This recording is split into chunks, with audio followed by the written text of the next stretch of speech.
The twin moons hung low in the deep blue sky of Carthal, their silver light casting long shadows across the red desert sands. Lyra Veliar stood at the edge of the Thassan ravine, her blue skin glistening with sweat as she gripped the ancestral spear Arinthal. Behind her, the last of her scout team disappeared into the narrow pass, wounded, but alive. She had bought them time, but at what cost? "Fall back," she commanded to the stragglers, never taking her eyes off the horizon where dust clouds signaled the approaching Elor forces. The scar that ran from her left temple to her jaw, a reminder of her first battle, seemed to burn in the desert heat. As leader of the Veliar, Lyra carried not just Arinthal, but the weight of her people's survival. In this post-cataclysmic age, when star-faring empires sought to claim every resource from frontier worlds like Carthal, her tribe's existence hung by the thinnest thread. "Surround her!" The guttural command in the harsh Allor tongue echoed across the rocks.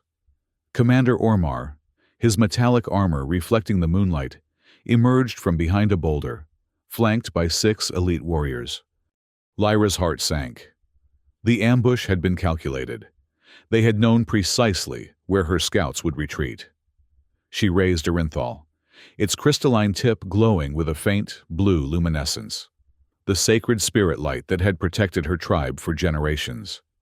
"Your primitive magic won't save you, Veliar," Ormar sneered, drawing his obsidian sword with a metallic hiss. "Your lands will serve the Allor Empire, and your people will bow or perish." "The Veliar bow to no one," Lyra spat, her grip tightening on her spear. "These sands have been ours since before your ancestors learned to forge metal." Ormar lunged, his blade singing through the air. Lyra parried with Arinthal, the ancestral spear vibrating with energy upon contact. She spun, thrust, and ducked beneath another swing, her body flowing through the ancient combat forms her mother had taught her before the first Allor raids took her parents' lives. One of Ormar's warriors attacked from behind. Lyra sensed, rather than saw him, dropping to one knee as she swept Arinthal in a wide arc.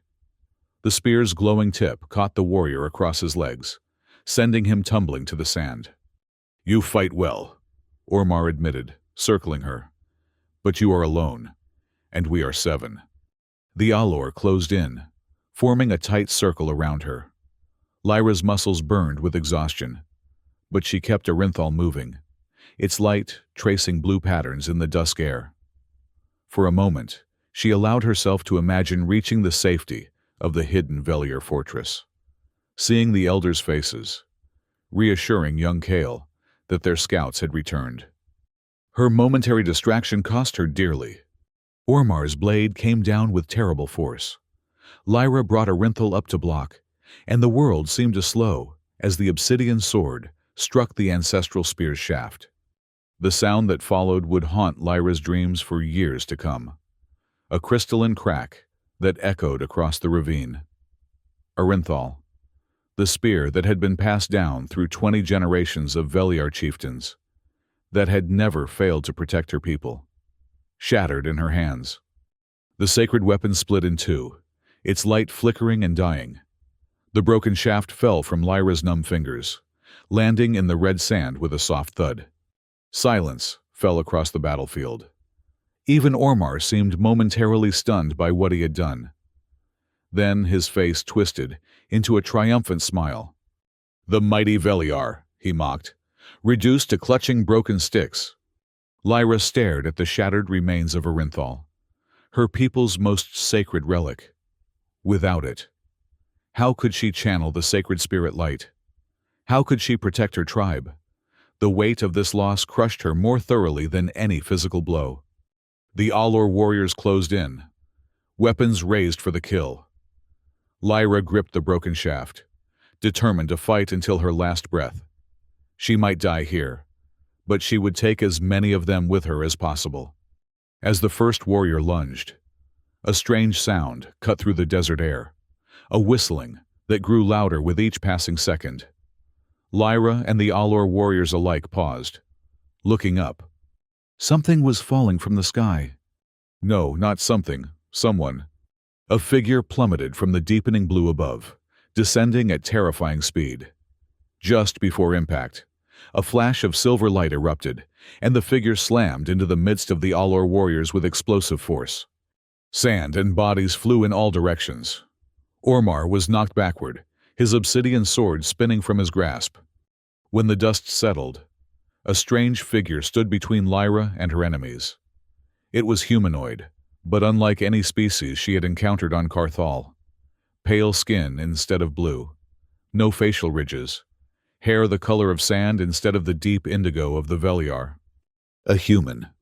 He held a gleaming sword in one hand, its edge catching the last rays of daylight. With his free hand, he brushed sand from his shoulder and turned to give Lyra a casual glance. "Sorry I'm late," he said in accented but understandable Veliar. "I was looking for my sword." Before Lyra could respond, two Allor warriors recovered and charged. The human moved with surprising speed, his blade a flash of silver. The first warrior fell, clutching his arm.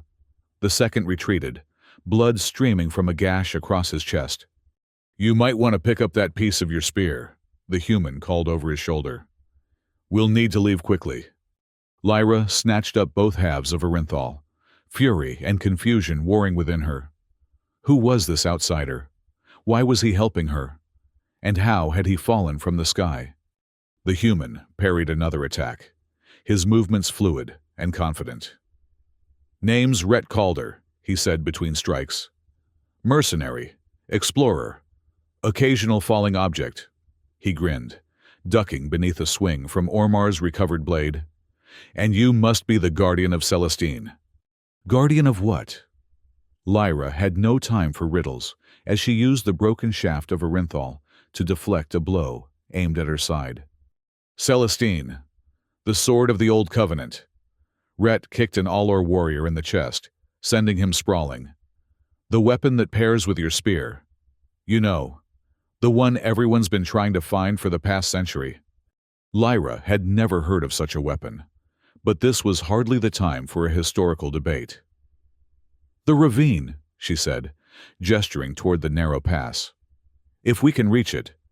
"Retreat is not an option," Ormar growled, blood trickling from a cut above his eye. "The Allor do not surrender their prey." "Then the Allor will have to learn disappointment," Rhett replied, reaching into a pouch at his belt. He withdrew a small metal sphere and pressed something on its surface. "Cover your eyes," he shouted to Lyra. Instinctively, she obeyed.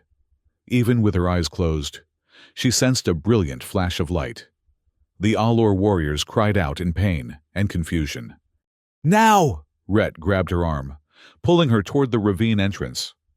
They ran, sand kicking up behind them, as the disoriented Allor struggled to give chase. The narrow walls of the Thassan ravine rose around them, offering momentary shelter from pursuit.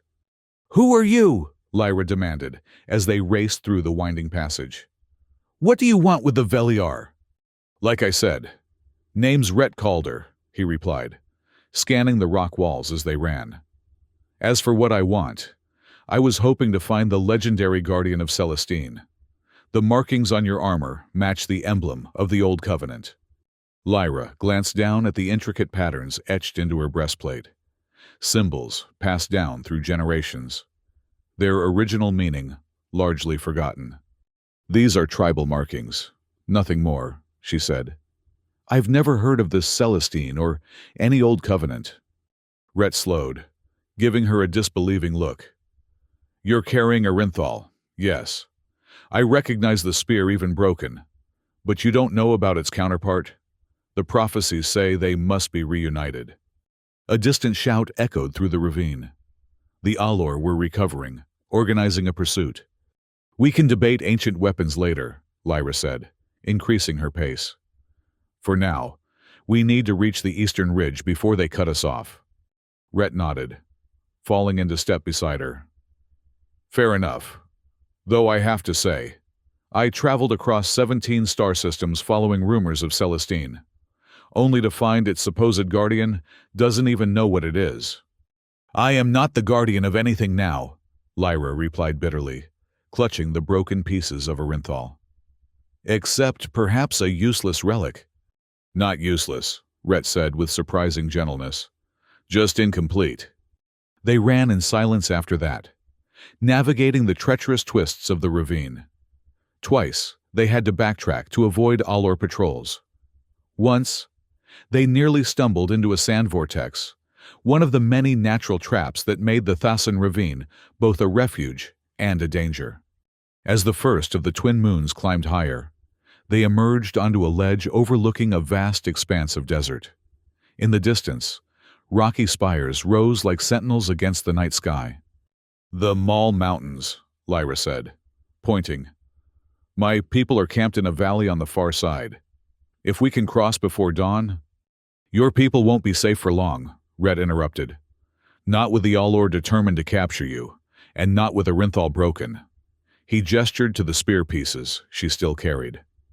They want what your spear can unlock. Lyra sat heavily on a boulder, the full weight of the day's events crashing down upon her. Why should I trust you?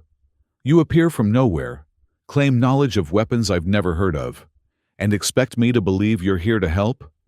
Rhett sighed, sheathing his sword. In the moonlight, she could better see his features, weathered, with a scar running through one eyebrow. Eyes that seemed older than his physical appearance suggested. I don't expect you to trust me, he said.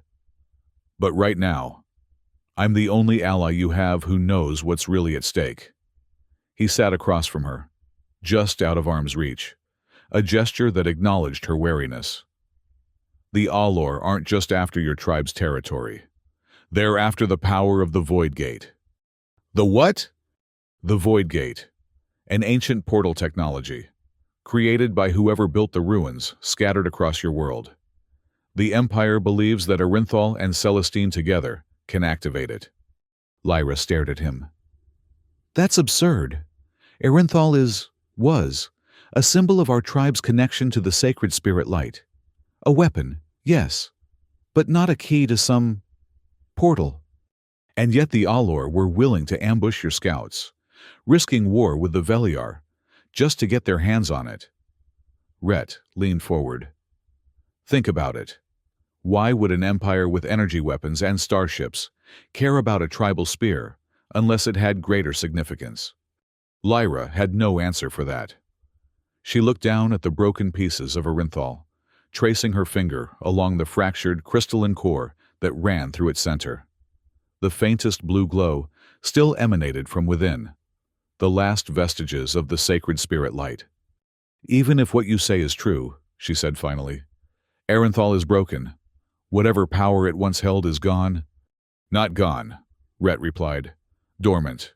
It can be restored, but only with its counterpart, Celestine. And I suppose you know where to find this mythical sword? Not exactly.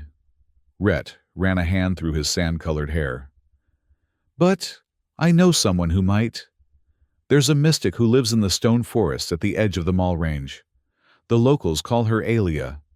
She's known to be a keeper of ancient knowledge. Lyra's head snapped up. The Witch of the Stone Forest. She's real. Among the Veliar, Aelia was little more than a legend told to children, a mysterious figure who could supposedly speak to the stones themselves. Very real, Rhett confirmed. And potentially our only hope of restoring Orenthal and finding Celestine before the Allor do. Lyra stood, weighing her options. Her duty was to return to her people, to report on the Allor ambush and organize their defenses. But without Orenthal, without the sacred spirit light, what defense could they truly mount against an empire with technology far beyond their own? My people need me, she said finally. Your people need their protector at full strength, Rhett countered. With a broken spear and no plan, what can you offer them except shared defeat? His words stung, because they contained truth. Lyra looked toward the distant mountains where her tribe waited, then down at the shattered relic in her hands. 2 days, she decided. I'll give you 2 days to find this witch and see if she can help restore Orenthal. After that, I return to my people, with or without a magical solution. Rhett stood, offering his hand in the universal gesture of agreement. 2 days it is. Lyra hesitated, then clasped his forearm in the Veliar tradition. His skin was warmer than hers, an alien sensation. If you betray me, she warned, there is no planet distant enough for you to escape Veliar justice.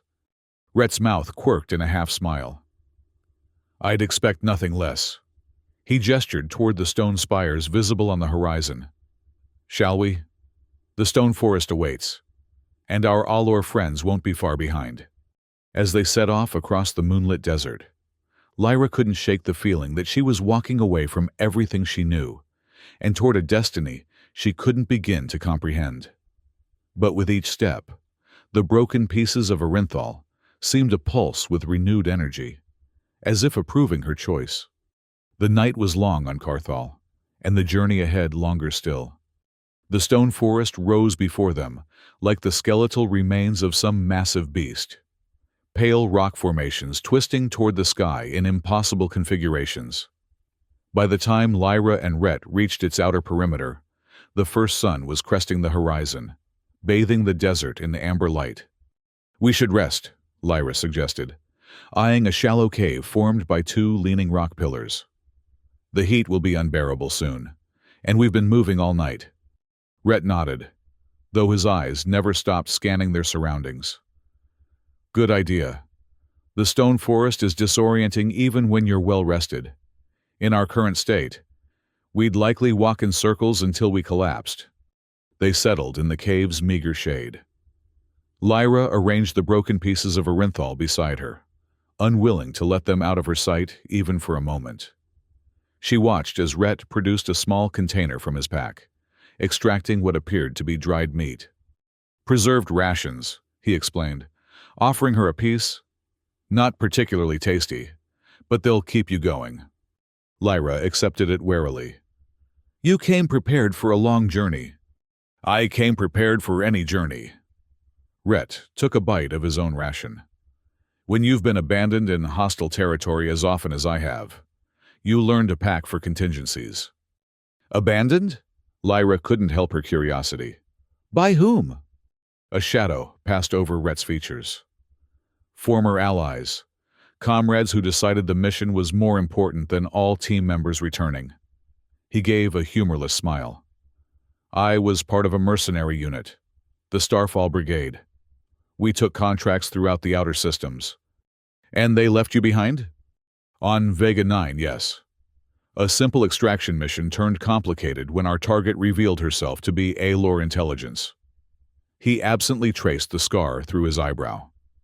Our commander decided that the information she carried was worth more than waiting for a team member who'd been cut off from the evacuation point. Lyra studied him. Among the Veliar, such an action would be unthinkable. No warrior was ever left behind. It was their most sacred code. Is that why you're here? Revenge against the Allor? Rhett shook his head. No. After Vega 9, I went independent. Took jobs researching artifacts, finding lost technology, the kind of work that doesn't require trusting anyone else with your life. He nodded toward Orinthal.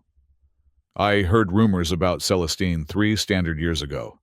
A sword from the Old Covenant, capable of amplifying energy like your tribe's sacred spirit light. The record suggested it was last seen on Carthal.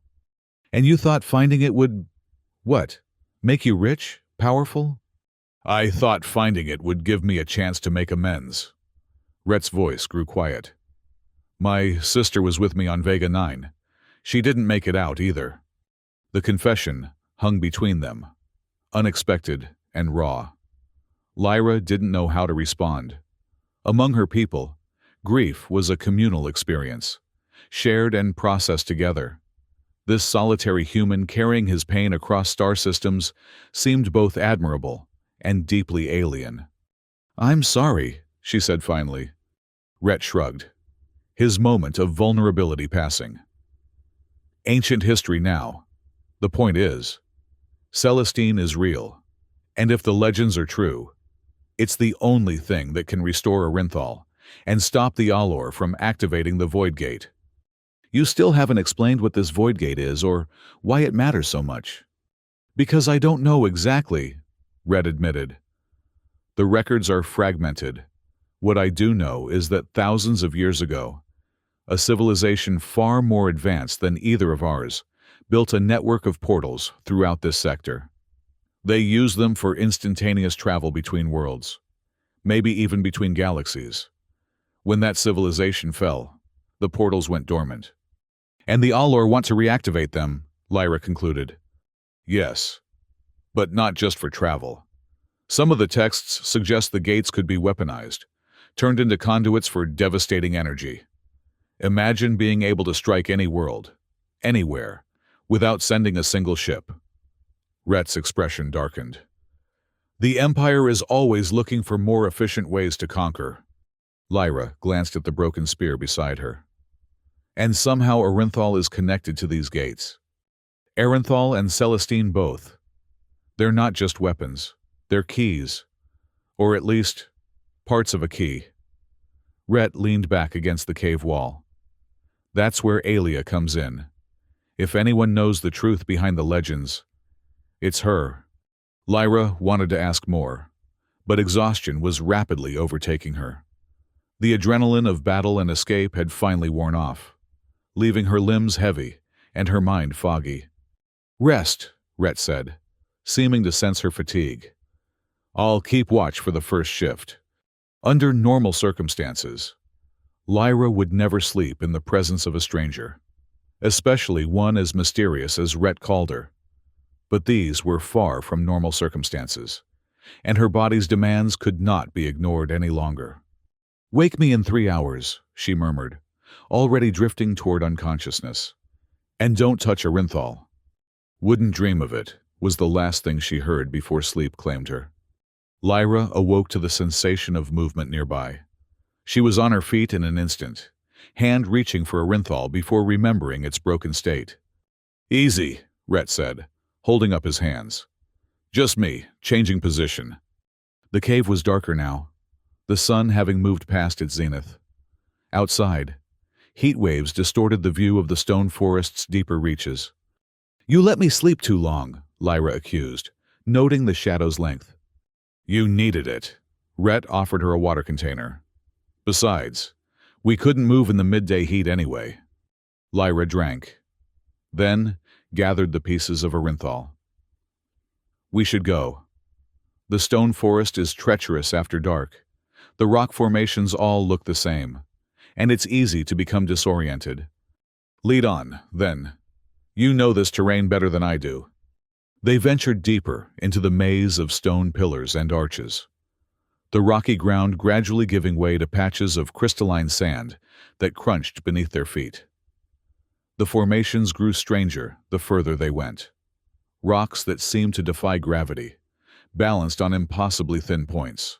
Stone curtains frozen mid-ripple, spiraling columns that looked as though they had been twisted by giant hands.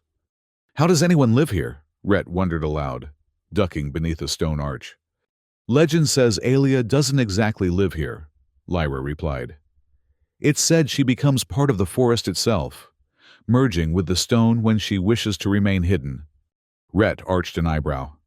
And you Veliar believe these tales? I didn't, Lyra admitted. Until you confirmed she exists. She paused, studying a fork in the path ahead. This way, I think. The oldest stories say she dwells near the heart of stone that beats with silver light. They chose the left path, which wound between towering pillars of pale rock. As they walked, Lyra became aware of subtle changes in their surroundings. The quality of light shifted, taking on a silvery cast despite the amber glow of the setting sun. The air grew cooler, carrying a faint scent of water, an impossibility in the desert. We're being watched, Rhett said quietly, his hand moving to rest on his sword hilt. Lyra had sensed it too, the weight of unseen eyes following their progress. If it's Aelia, we have nothing to fear, supposedly. And if it's not? She had no answer for that. They rounded a corner and stopped short. Before them, stood a perfect circle of stone columns, surrounding a pool of water so still it resembled polished glass. Above the pool, suspended in midair, hovered a woman, or at least something that resembled a woman. Her form was translucent, her skin the same pale color as the surrounding stone. Hair like fine crystal filaments floated around her face as though underwater. Where her legs should have been, her form gradually dissipated into mist. "The broken spear and the fallen star," she said, her voice echoing as though coming from the stones themselves. "I have awaited you." Lyra found herself unable to move, mesmerized by the apparition. Beside her, Rhett seemed similarly transfixed. "Are you Aelia?" he finally managed. The figure inclined her head slightly. "I have worn that name among the Veliar for generations. Others have called me by different names." Her gaze fixed on Lyra. "You carry Arinthal, daughter of Carthal, though its power now sleeps." Lyra stepped forward, holding out the broken pieces. "Can you restore it?" "I cannot," Aelia replied, "but I can show you the way to its restoration." She drifted downward until she hovered just above the pool's surface. "Come, the waters will not harm you." Exchanging a glance with Rhett, Lyra cautiously approached the pool. The liquid appeared far deeper than the shallow basin should allow, its depths extending impossibly far below. "What is this place?" she asked. "A nexus," Aelia said. "A point where the veils between worlds grow thin. The ancients built their greatest works at such places." She gestured to the water. "Look, and see what was forgotten." Lyra knelt at the pool's edge, peering into its depths. At first, she saw only her own reflection, but then the water seemed to shift, and new images formed. She saw a civilization unlike any she had known, beings of light constructing great arches of energy that spanned between stars. She saw Carthal as it once was, a lush world of blue forests and crystal cities. She saw catastrophe, a wave of darkness sweeping across the galaxy, consuming worlds. And she saw two weapons being forged, a spear and a sword, created from material harvested from the heart of a dying star. "Arinthal and Celestine," Aelia confirmed, reading her thoughts. "Created to channel and focus the energy of the nexus points. Together, they could seal the void gates, or open them." Rhett had joined Lyra at the pool's edge, his expression solemn as he witnessed the same visions. "The Old Covenant," he murmured. "They weren't just stories." "No," Aelia agreed. "The Covenant bound worlds together in peace for millennia. When darkness came, they used the gates to evacuate entire populations, saving billions. But in their desperation, some sought to weaponize the gates instead." "And that's what the Allor want to do now," Lyra realized. Aelia nodded, her crystalline hair shifting with the movement. "They have discovered fragments of ancient knowledge, enough to be dangerous. They know that Arinthal can access the gates, but not that it requires Celestine to control them safely." "Where is Celestine now?" Rhett asked. "Hidden," Aelia replied, "but not lost. It awaits one who carries both human blood and Veliar spirit." Her gaze moved between them. "It awaits you both." Lyra frowned. "Both of us? I don't understand." "The weapons were created to require balance, to prevent any single individual or species from wielding their power alone. Arinthal responds to the Veliar, born of Carthal. Celestine calls to the Star Wanderers, those who came from beyond." "Humans," Rhett said. "Yes. The ancients foresaw that cooperation would be necessary to prevent abuse of the gates." Aelia waved her hand over the pool, and the images shifted again. "There is a place where the twin moons cast their light upon the crystalline pool. Only there, when the double moon rises at its zenith, can Celestine be reborn and Arinthal made whole." The water showed a hidden valley deep within the Mall Mountains, where a pool similar to the one before them gleamed under moonlight. "The crystalline moon pool," Lyra breathed. "It's real. My grandmother spoke of it. But I thought it was just another legend. It exists, but can only be accessed on the night of the double moon alignment, when both Carthal's moons reach their fullest phase simultaneously. Alia's form began to grow fainter. That convergence comes tomorrow night. Rhett straightened. Then we need to leave now. The Mall Mountains are at least a day's journey from here. There is one more thing you should know, Alia said, her voice growing distant. The restoration requires sacrifice. The sacred spirit light must be fed with both Veliar essence and human will. Only a true bond, a soul bridge, can channel enough power to restore what was broken. What does that mean? Lyra demanded. What kind of sacrifice? But Alia was already fading, her form dissolving into the stone pillars around them. Seek the pool when the twin moons align. Follow the path of light. Beware those who would use the gates for conquest. Her final words echoed around them, and then she was gone, leaving only the still pool and the circle of stones. Lyra and Rhett stood in silence for a long moment, processing what they had witnessed.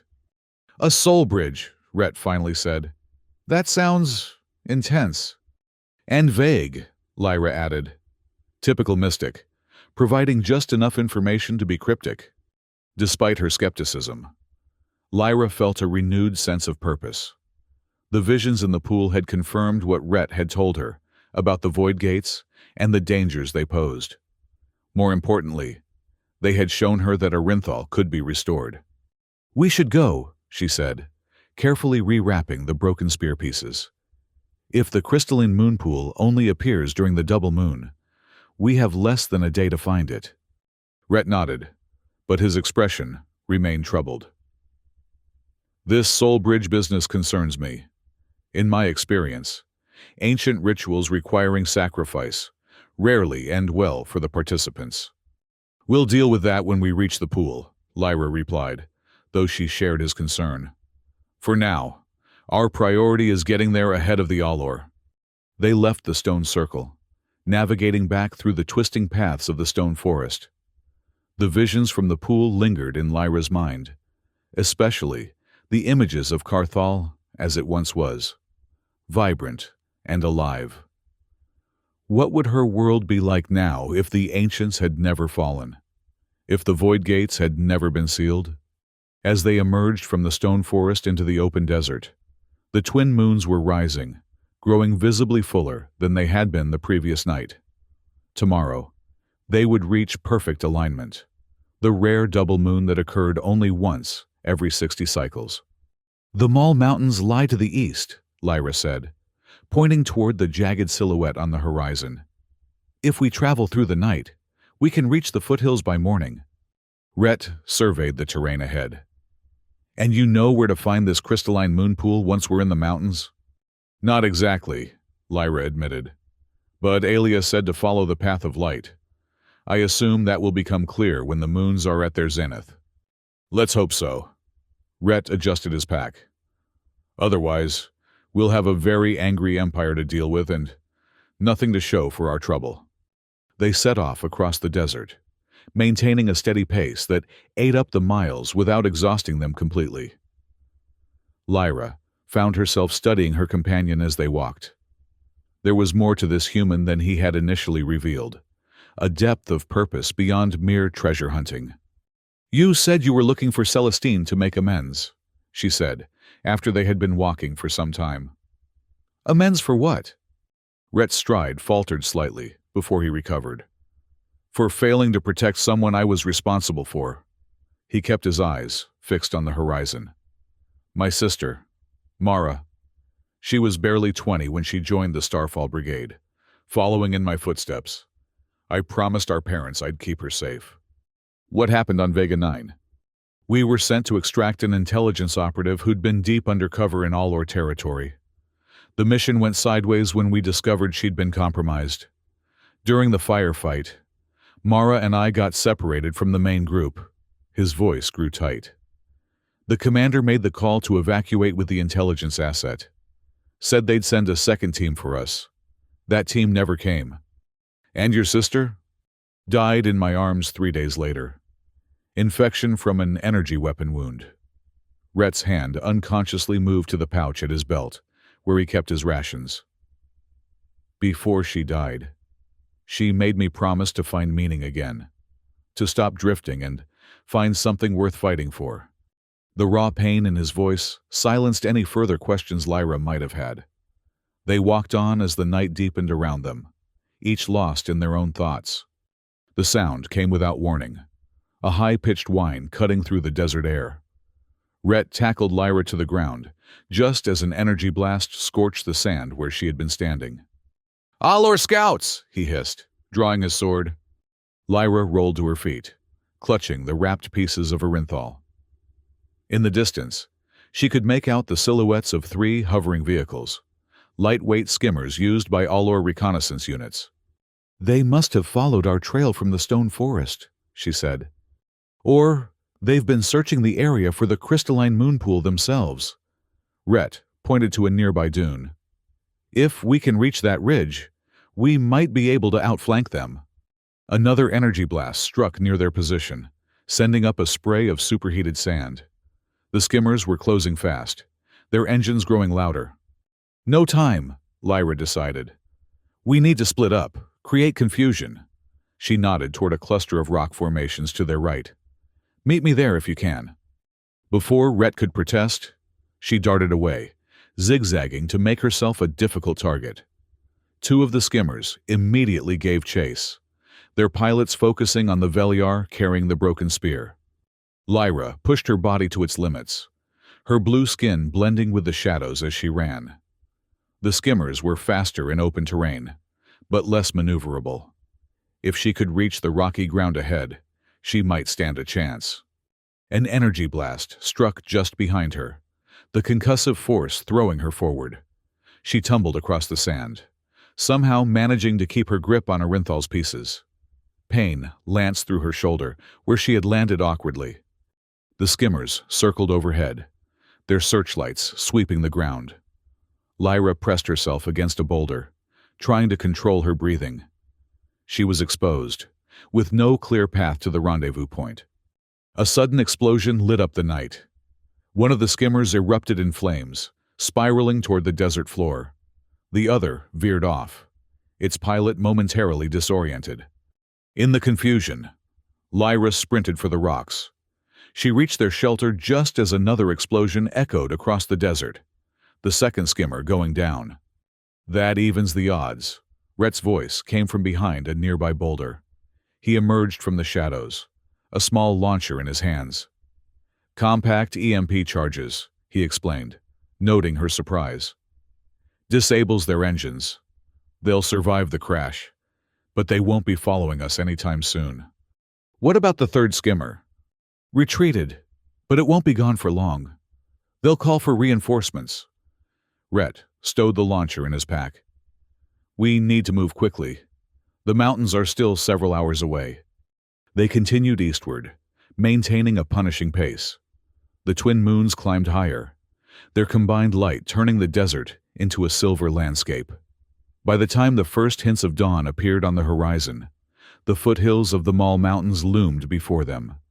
"We made it," Lyra said, relief evident in her voice. "Don't celebrate yet," Rhett cautioned. "We still need to find the crystalline moon pool, and we have no idea what follow the path of light actually means." As they began their ascent into the mountains, the terrain grew increasingly difficult. Narrow paths wound between jagged rock formations and sudden drops. Twice they had to backtrack when routes ended in sheer cliffs. The sun climbed higher, bringing with it the full heat of the desert day. They found shelter in a shallow cave, resting during the worst of the midday heat. "The double moon will reach alignment shortly after sunset," Lyra said, studying the sky. "We have only a few hours to find the pool." Rhett nodded, his expression grim. "And the Allor won't be far behind." "Why do you care so much?" Lyra asked suddenly. "About stopping the Allor, about Celestine, all of it. This isn't your world." Rhett was silent for a long moment. "After Vega 9, after Mara died, I spent years just existing, taking jobs, moving from system to system, not really living. He met her gaze. When I first heard about Celestine, it was just another artifact to track down. But the more I learned about the Old Covenant, about what the Void Gates could do in the wrong hands, he shook his head. I realized this was bigger than me. Maybe this is what Mara meant about finding something worth fighting for. The simple honesty in his voice struck Lyra. Among her people, purpose and community were everything. To imagine drifting through life without either seemed a fate worse than death. The Veliar have a saying, she offered. One who stands alone casts no shadow, but many standing together block out the sun. Rhett smiled. Poetic. My people just say strength in numbers. As the day began to wane, they resumed their journey, climbing higher into the mountains. The air grew cooler, the paths steeper. Lyra found herself constantly checking the position of the sun, aware of how little time remained before the critical alignment. They reached a high plateau, just as sunset painted the western sky in shades of amber and crimson. From their vantage point, they could see the vast expanse of desert stretching away below, and the distant spires of the stone forest where they had met Aelia. Now what? Red asked, scanning their surroundings. I don't see anything resembling a pool, crystalline or otherwise. Lyra unwrapped the broken pieces of Orinthal, holding them up to catch the last rays of sunlight. The crystal core that ran through the spear's center seemed to absorb the light, glowing faintly from within. Aelia said to follow the path of light, she murmured. Perhaps when the moons rise. They didn't have to wait long. As darkness fell, the twin moons appeared on the eastern horizon, larger and brighter than Lyra had ever seen them. Their combined light cast the mountain plateau in an ethereal silver glow. And then it happened. A beam of moonlight struck the crystal core of Orinthal, refracting through it to project a narrow path of light across the plateau. The luminous trail led to a sheer cliff face that had appeared solid moments before. Look, Lyra gasped. Where the moonbeam touched the cliff, the rock seemed to shimmer and dissolve, revealing a hidden passage beyond. The path of light, Rhett said with quiet awe. Quite literal, it seems. They followed the glowing trail, stepping through the illusion of solid rock into a narrow tunnel beyond. The walls were smooth, unlike the rugged exterior of the mountain, and embedded with tiny crystals that caught and amplified the moonlight filtering in from above. The tunnel descended into the heart of the mountain, spiraling downward in a gentle curve. As they walked, Lyra noticed that the crystal fragments in Orinthal began to pulse with increasing brightness, resonating with whatever energy permeated this place. Finally, the passage opened into a vast circular chamber. In its center lay a pool of water so still and clear it resembled liquid crystal. The ceiling above was open to the sky, where the twin moons were now visibly drawing closer to perfect alignment. The crystalline moon pool, Lyra whispered. We made it. Rhett's relief was palpable. And with time to spare. A noise from behind them shattered the moment, the unmistakable sound of energy weapons being primed. Indeed you did, came a cold voice. And we thank you for leading us here. They turned to find themselves facing a squad of Allor soldiers, led by a tall figure in ornate armor. Unlike the warriors Lyra had fought in the ravine, this commander wore the insignia of high rank, General Vorak, leader of the Allor Expeditionary Force. Vorak, Rhett growled, his hand moving to his sword. The deserter, Calder, Vorak replied with a thin smile. Intelligence said you might be involved in this affair. His gaze shifted to Lyra. And the Veliar Guardian. How convenient that you've brought the broken key directly to the lock. Lyra clutched the pieces of Orinthal tighter. You're too late. You can't use the spear in its broken state. Perhaps not alone, Vorak conceded. But we've been studying the ancient texts for decades. We know about the ritual of restoration, the soul bridge that must be formed when the double moon aligns. He gestured to his soldiers. Secure them. The alignment will be complete in minutes, and I intend to have both keys ready when it happens. The Allor soldiers moved forward, weapons trained on Lyra and Rhett. But before they could reach them, a tremor ran through the chamber. The pool at its center began to glow with increasing intensity as the moonlight striking its surface grew stronger. "It's beginning," Vorak said, his voice tight with anticipation. "Bring them to the pool's edge. We'll complete the ritual as described in the texts." Two soldiers grabbed Lyra, while another pair seized Rhett. They were dragged to opposite sides of the glowing pool. "The Veliar essence and human will," Vorak recited, reading from a small device in his hand. "Both must be freely given to forge the soul bridge." "Which means you can't force us to cooperate," Rhett said, struggling against his captors. Vorak smiled coldly.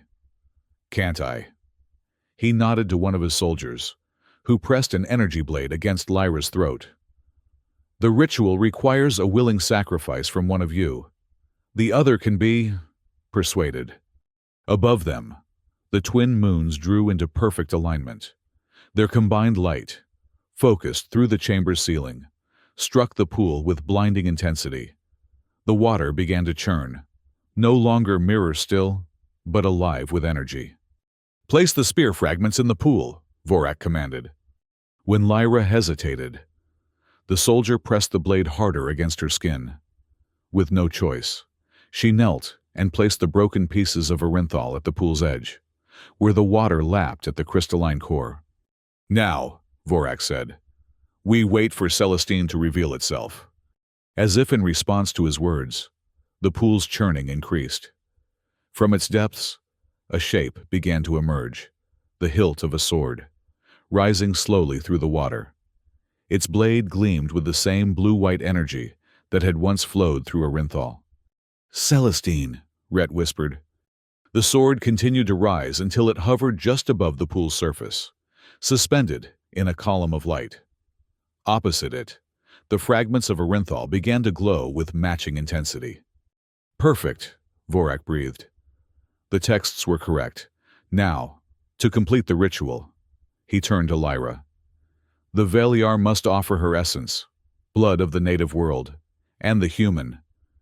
His gaze shifted to Rhett. "Must offer his will, the spark of defiance that defines your kind." "And if we refuse?" Lyra challenged. "Then your people die first," Vorak replied simply. "My fleet awaits in orbit. One command from me, and the Veliar settlements will be reduced to ash."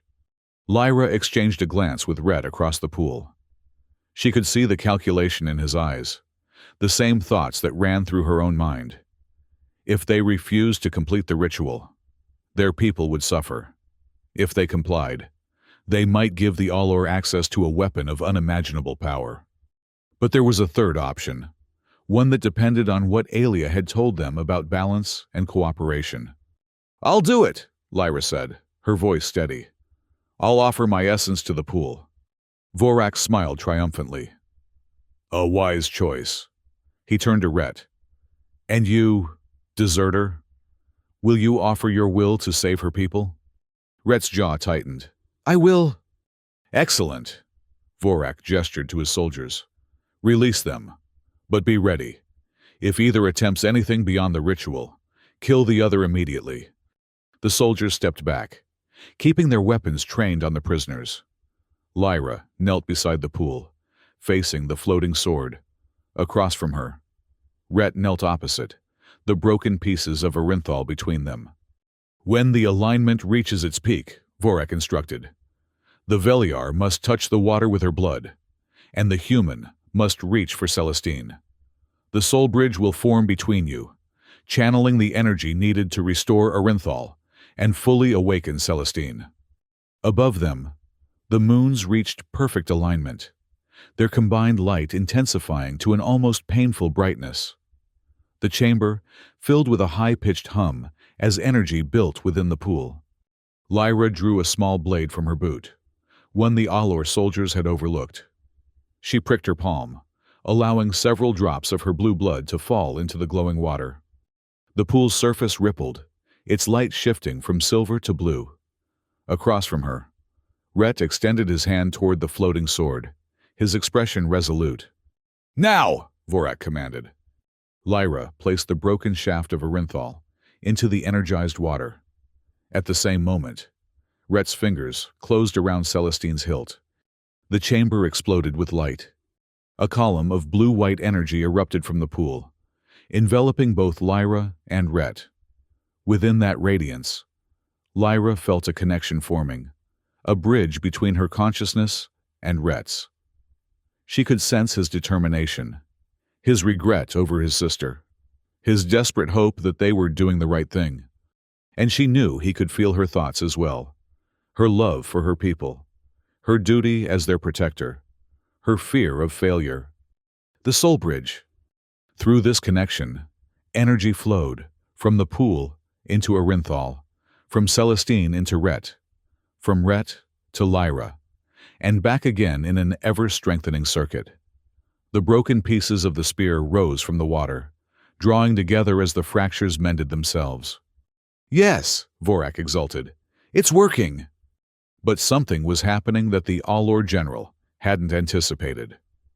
As the soul bridge strengthened, Lyra and Rhett's shared consciousness began to access knowledge hidden within the weapons themselves, the true purpose of Orinthal and Celestine, the real function of the Void Gates.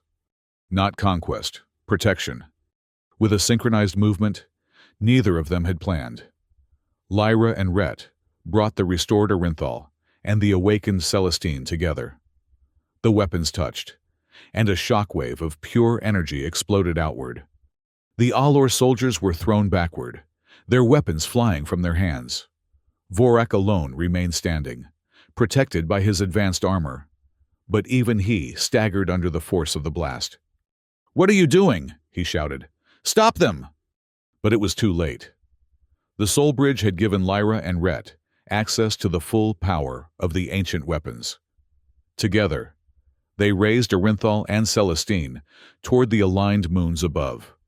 Twin beams of energy shot upward, piercing the night sky. Where they met the moonlight, a distortion formed, a swirling vortex that grew larger with each passing second. "The Void Gate!" Vorak gasped. "They're opening it!" "Not opening," Lyra corrected, her voice overlaid with echoes, not her own. "Sealing." Through the soul bridge, she and Rhett had learned the truth. The Void Gates had never been meant as weapons. They were emergency evacuation routes, designed to save civilizations from extinction.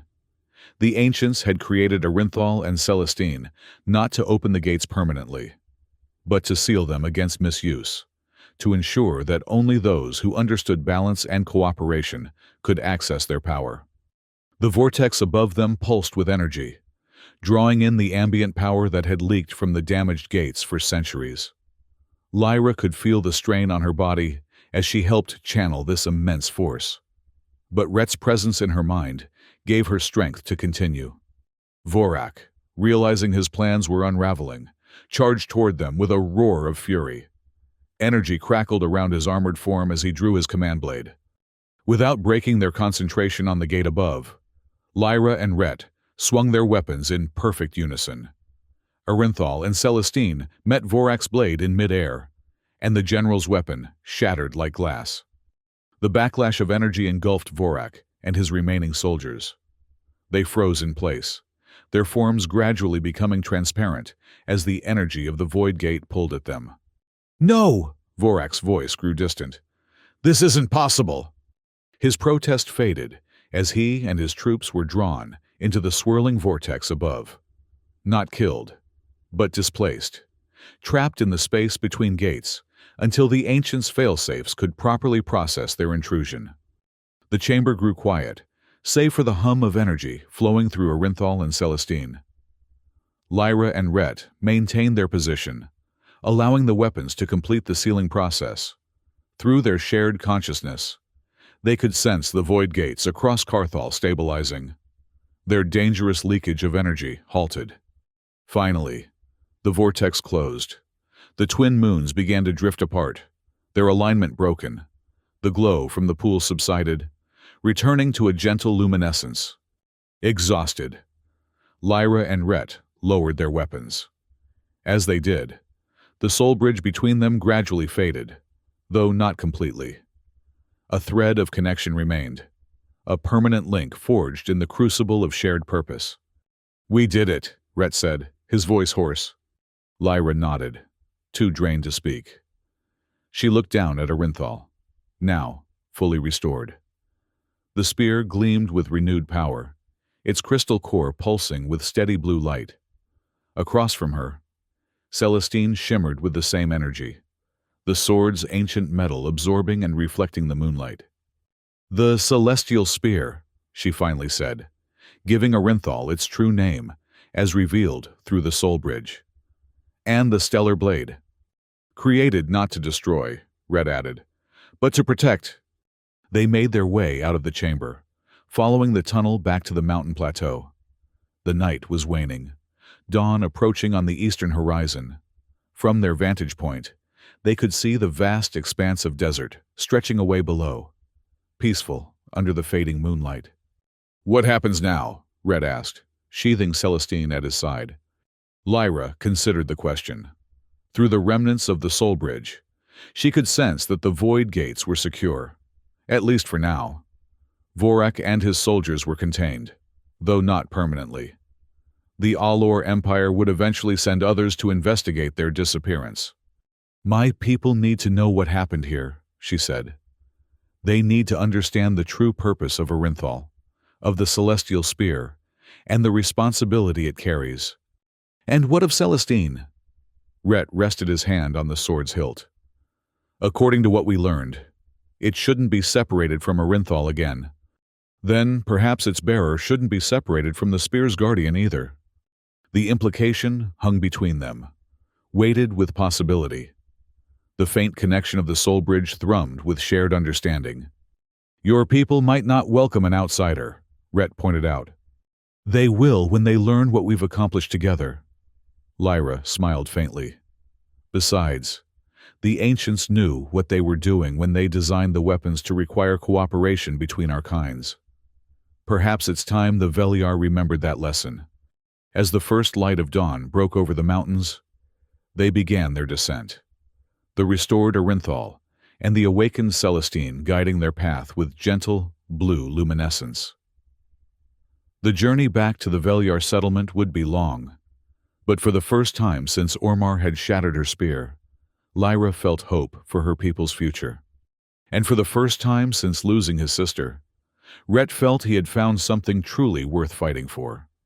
The hidden valley, where the Veliar had made their temporary home, came into view as Lyra and Rhett crested the final ridge.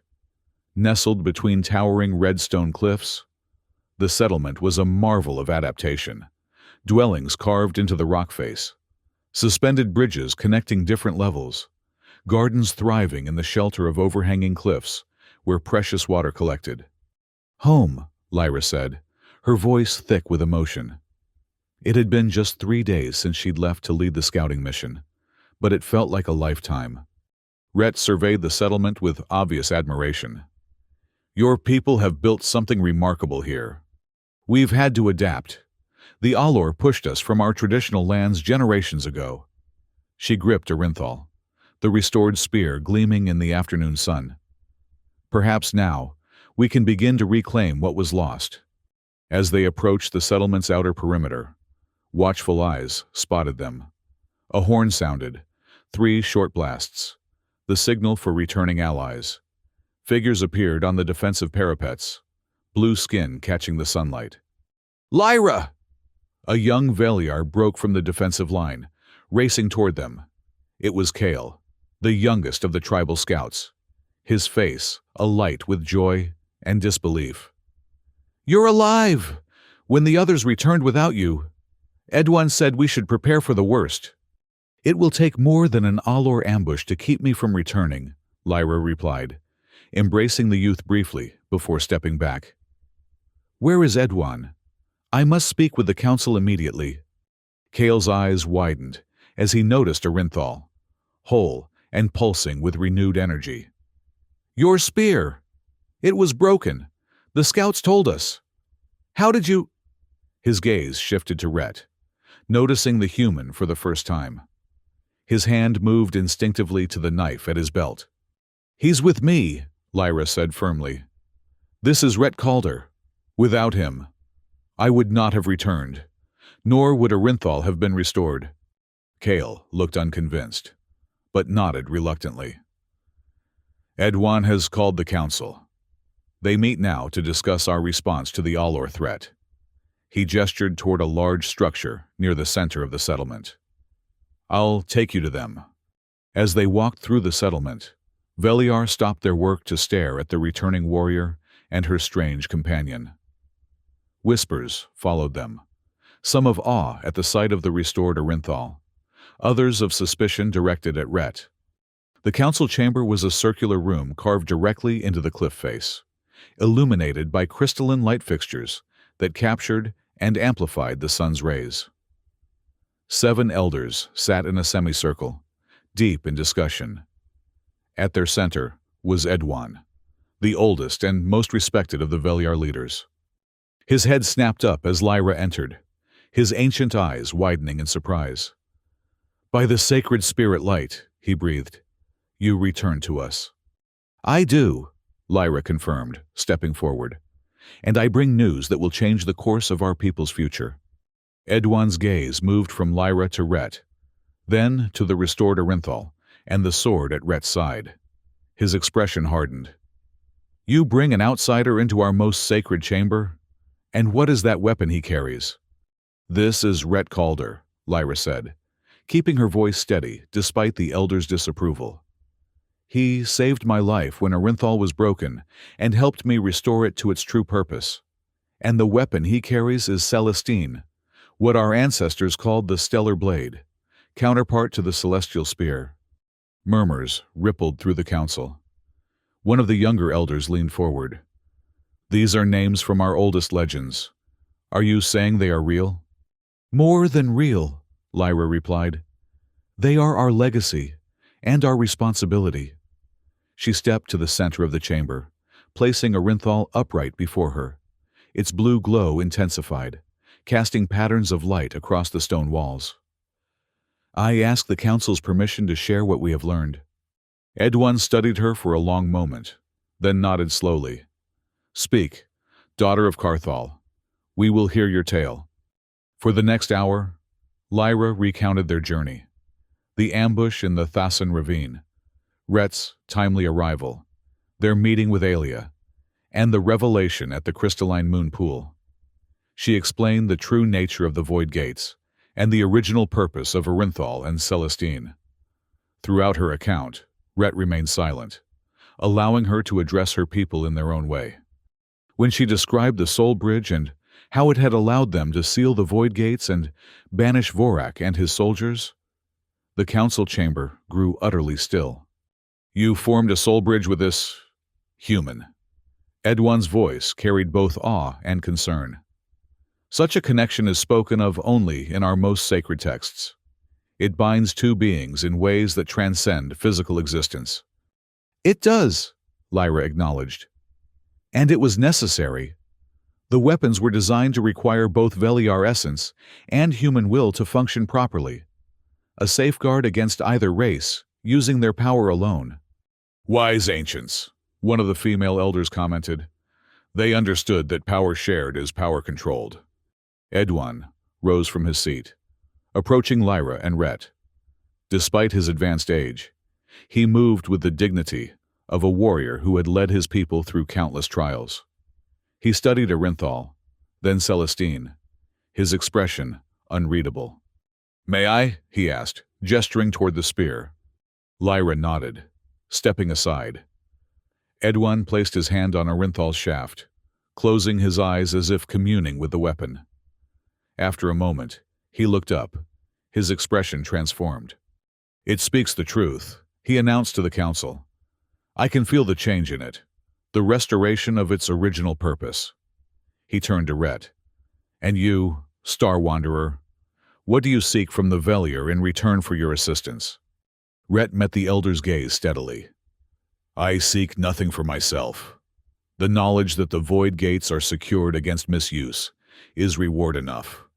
Yet you still carry Celestine, Edwin pointed out. Our legends say the weapons should not be separated.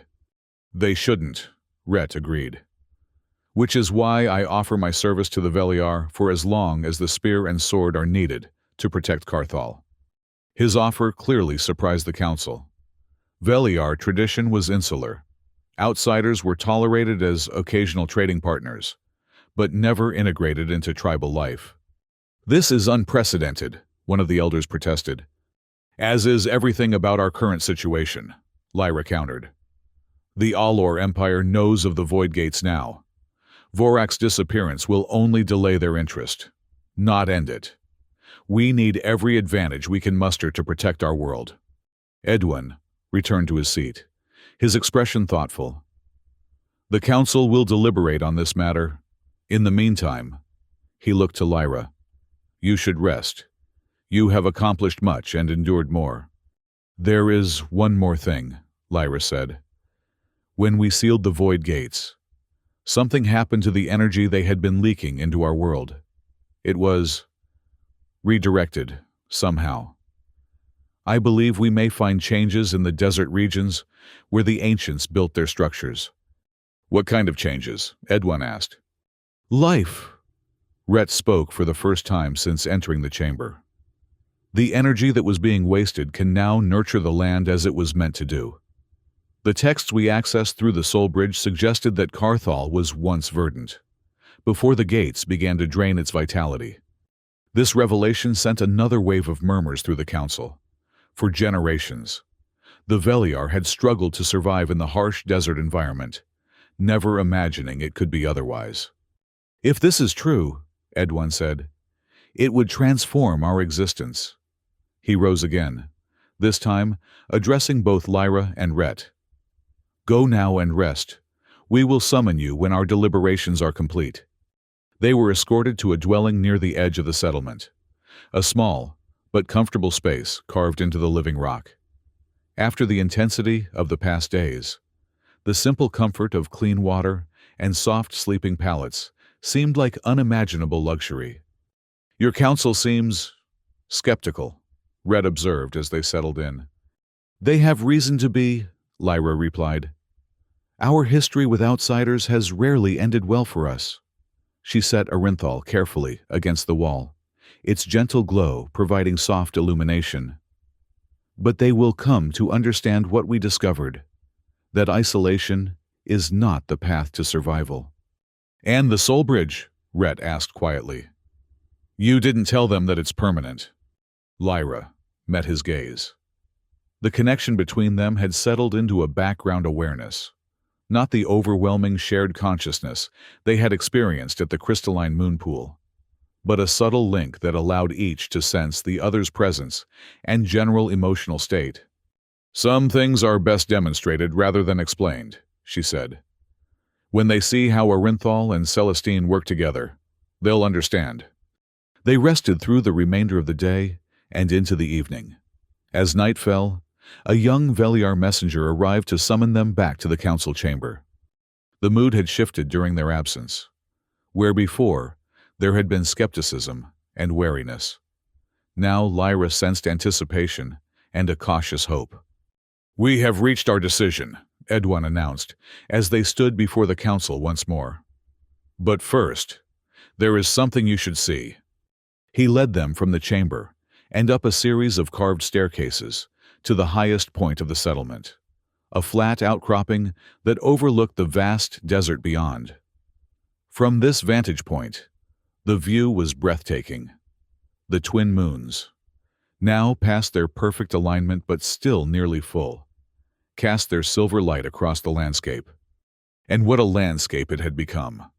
Where there had been only barren sand and rock, now patches of vegetation were visibly sprouting, blue-green growth, spreading outward from the ancient structures scattered throughout the desert. Near the closest structure, a pillar of light that the Veliar had long considered sacred. A small pool of water gleamed in the moonlight. It began at sunset, Edwin explained. First water welling up from beneath the sands, then growth following. Our scouts report the same phenomenon at every ancient site within a day's journey, Lyra stared in wonder. The land is healing itself. With the gates sealed properly, the energy flows where it was meant to, Red added, nurturing life instead of being siphoned away. Edwan nodded. This miracle has helped the council reach its decision. He turned to face them both. Lyra Veliar, the council recognizes you as the true guardian of the celestial spear, with all the responsibilities and honors that entails. Lyra bowed her head in acceptance of this sacred trust. And you, Rhett Calder, Edwan continued, we acknowledge as bearer of the stellar blade. Though you are not Veliar by birth, the Soul Bridge has made you Veliar in spirit. You will be welcomed among us as an ally and protector. Rhett's surprise radiated through their connection. He had clearly expected resistance, not acceptance. Together, Edwan concluded, you will lead our people into this new era. You will teach us the true history of our world and help us reclaim the legacy of the ancients, not for conquest, but for the prosperity of all who call Carthal home. As if in response to his words, Arenthal and Celestine began to glow more intensely, their blue-white light merging and expanding to illuminate the entire outcropping. The weapons approve, one of the elders whispered. Lyra stepped forward, raising Arenthal toward the twin moons. I accept this responsibility and vow to serve the Veliar and all of Carthal with every breath I take. Rhett moved to stand beside her, Celestine gleaming in his hand. I pledge my service to this world and its people for as long as I am needed. The light from their weapons shot upward, forming a luminous arc in the night sky, a visible manifestation of the soul bridge that connected them. Across the desert, answering beams rose from the ancient structures, creating a network of light that spanned the horizon. The gathered Veliar gasped in awe at the spectacle. Even Edwan, who had seen more seasons than any living Veliar, appeared humbled. The sacred spirit light returns in fullness, he proclaimed. Let this night mark the beginning of our renewal. As the celebration began around them, Lyra turned to Rhett, their connection humming with shared purpose and cautious optimism. This is just the beginning, she said quietly. The Allure will return eventually, and there may be other threats we haven't yet imagined. True, Rhett agreed. But they'll find a very different Carthal when they do, and very different defenders. Above them, the twin moons continued their eternal dance across the sky. Below, life crept back into a world long denied its birthright. And between them, the soul bridge pulsed with the promise of possibilities yet to be discovered. In her heart, Lyra knew that whatever challenges lay ahead, they would face them together, Veliar and human, spear and sword, united in purpose as the ancients had intended. The future of Carthal was unwritten, but for the first time in generations, it was bright with hope. In the distance, barely visible against the night sky, a sleek shape moved across the stars, a vessel of unknown origin, its purpose yet to be revealed. The journey had only just begun.